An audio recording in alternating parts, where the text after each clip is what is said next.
Goodness. that it looks like he's going to pull through, but it was a scary time. Anyone who's had kids knows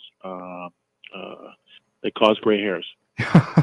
Well, we will never be assuming here why you missed. Well, we congratulate you greatly for the birth of your two twins, and I really hope them the best recovery and going forward. I hope they have an absolute great future. That's awesome. Congratulations to you. I think in the long run they both should be good, but Theo is not yet out of the woods. He still is not able to eat. He's being fed through IVs. But he is making progress, and that's all we can really ask for right now. Now it's just a question of time and continued healing. That is all that matters there. Again, we really congratulate here, and our thoughts are with you during this tough time. I can imagine I can't imagine how busy you must be right now, but we really appreciate you for taking the time being on with us today.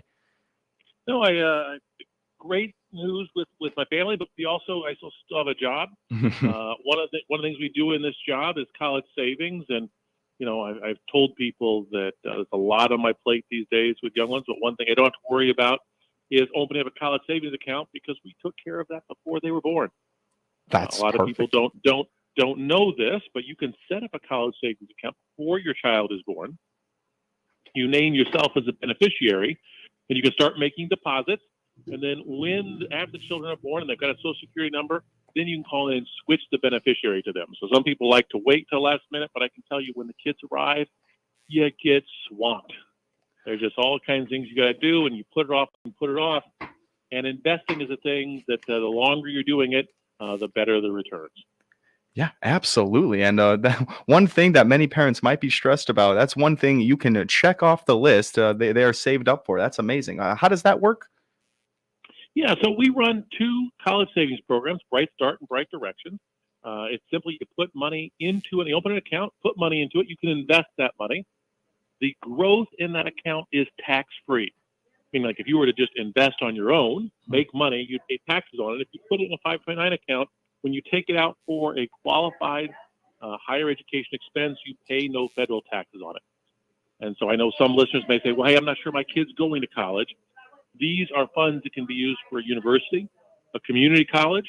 They can be used for a vocational program or a technical school. They can now even be used for an apprenticeship. So they're very flexible, and we know if we want our kids to have a brighter future, we want them to have a good job, they're going to need some sort of education or credential post-high school to get the kind of good job they're needing going forward. And a college savings plan puts them on the right path.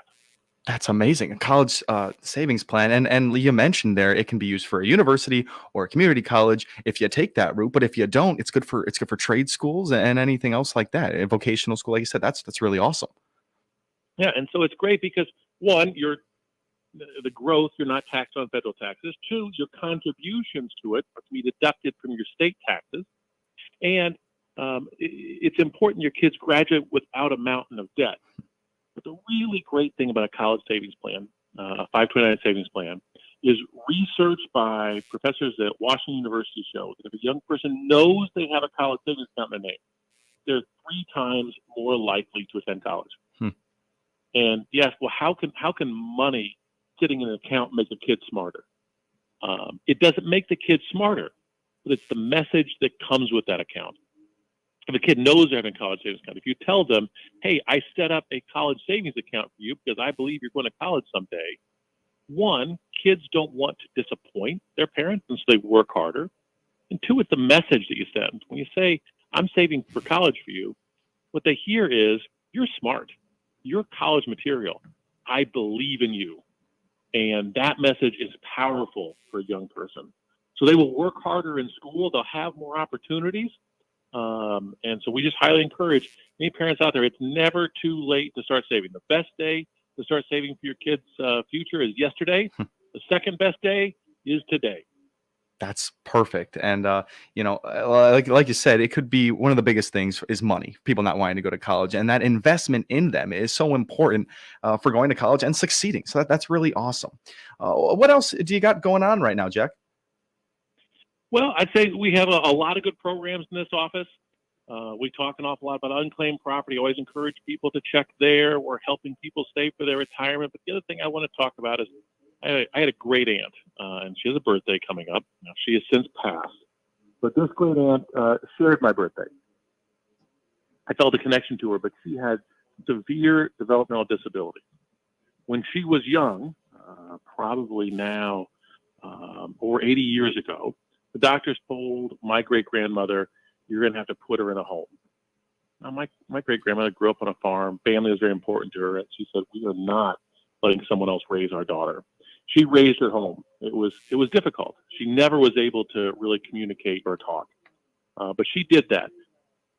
There are a lot of families out there who want to give their kids with developmental disabilities a brighter future, but they have been incentivized against saving for those kids because of federal laws. Federal laws that help with Social Security disability insurance. They make sure that you can't have more than $2,000 in assets. That means parents really can't save money for their children if they want them to receive federal support. We have set up a program called ABLE. It stands for Achieving a Better Life Experience. It works an awful lot like those college savings accounts I told you about. You put money in there, you invest it. As long as it's taken out for disability-related expense, you don't pay any taxes on it.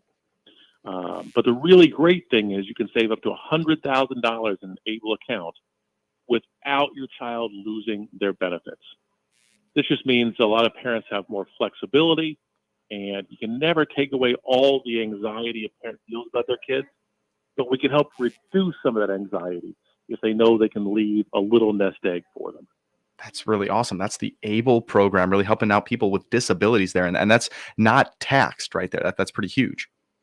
Yep. So the growth is tax-free. You know, in the Treasurer's office, we like to invest in the people of the state.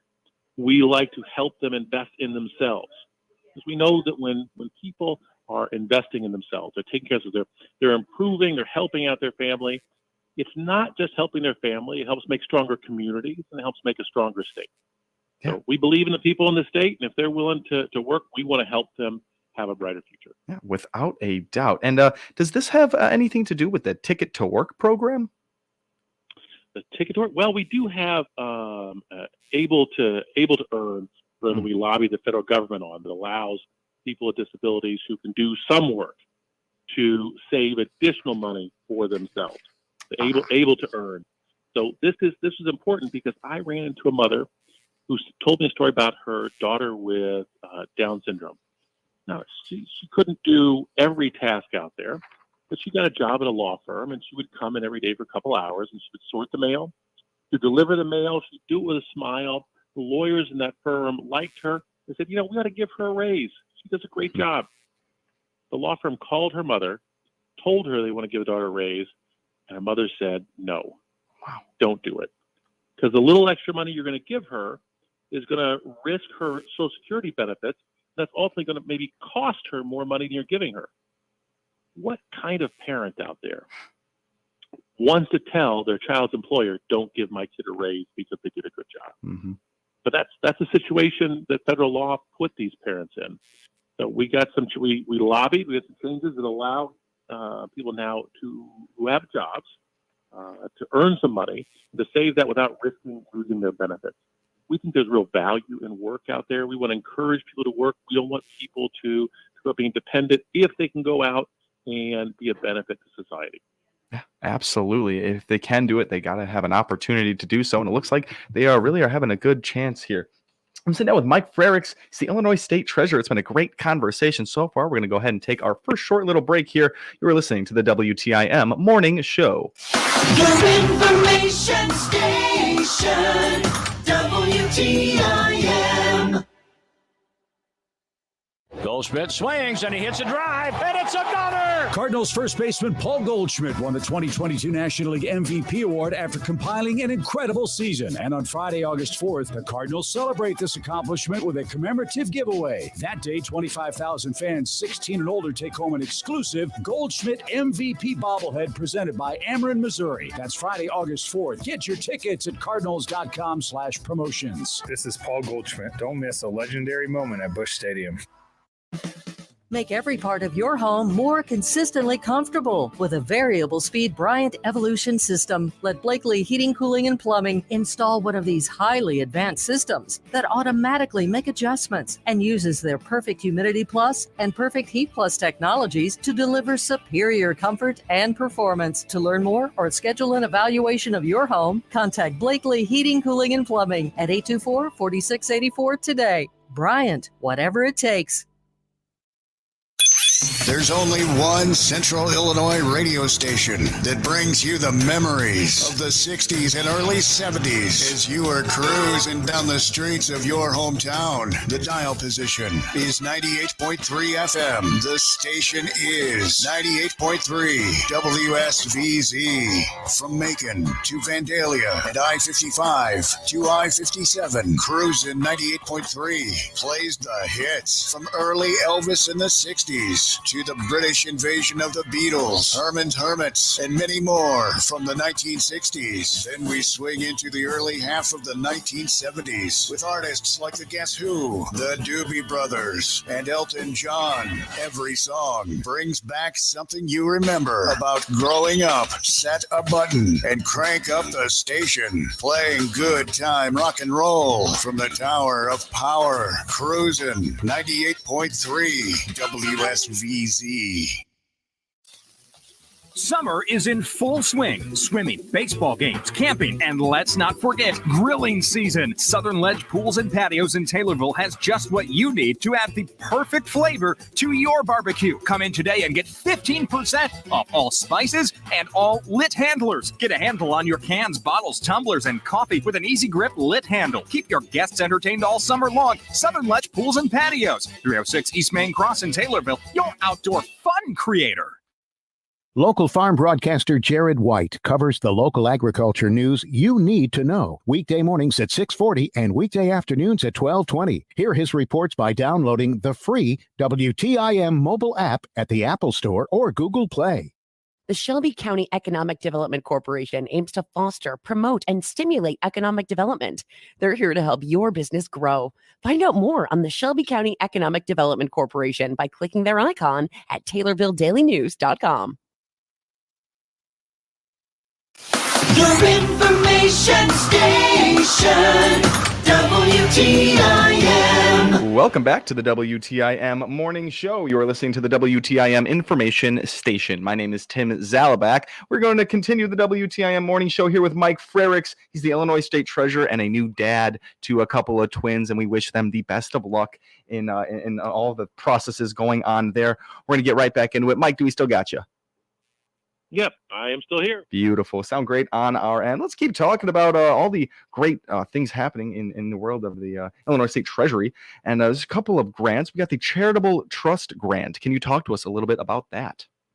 We do. This is a program that was passed before I became treasurer, but it didn't actually give out any grants until I came to office. I've been drawing money, and it was a time where we thought if we can put more money into charities' hands, smaller charities, they then can leverage their connections for volunteers and for local donations and make a much bigger impact for our communities.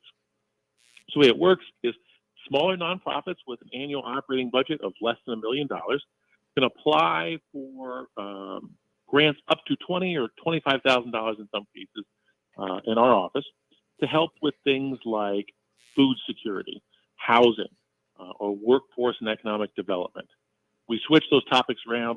We've had these grants go out a couple of times a year, and we find ourselves in the middle of a grant process right now. So if there are any nonprofits out there that work in those fields, go to our website at illinoistreasurer.gov.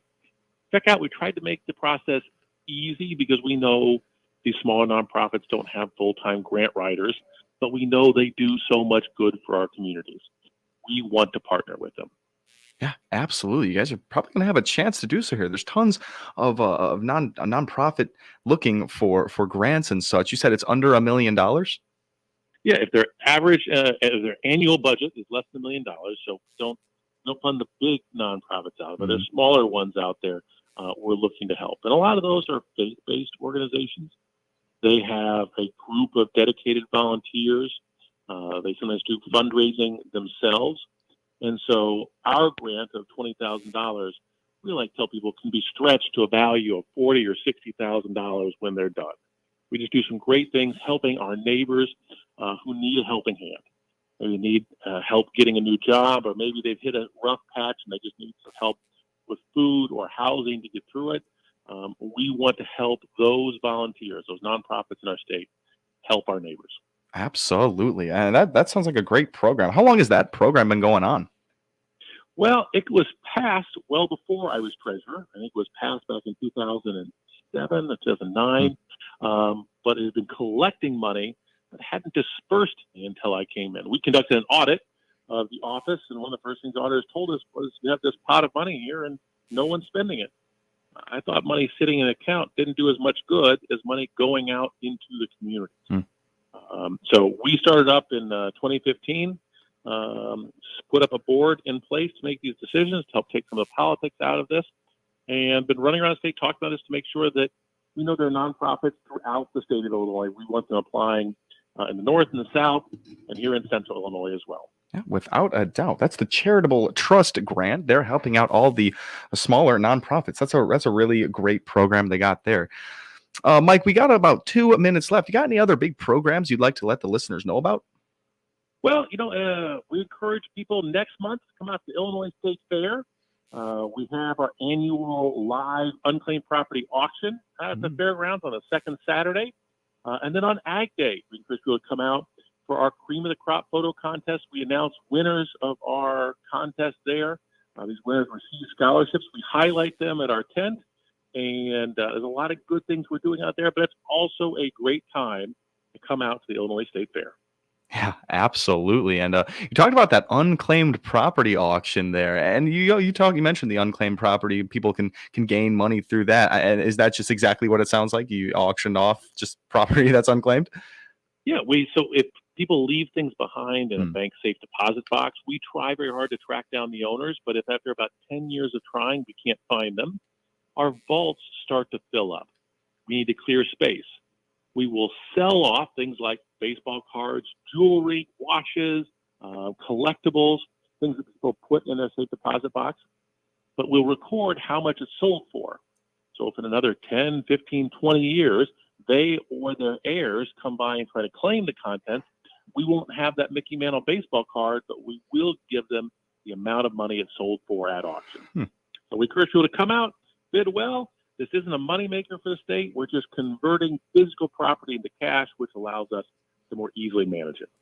Very cool. Very cool. I'm sure you guys see some pretty cool memorabilia and random items there that go up for auction. That's really awesome.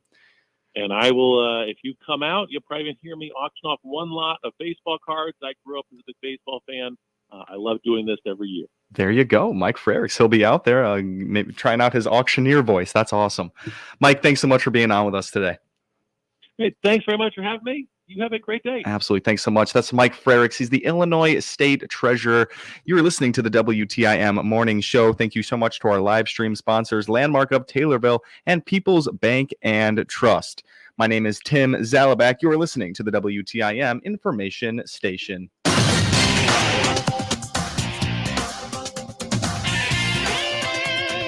WTIM.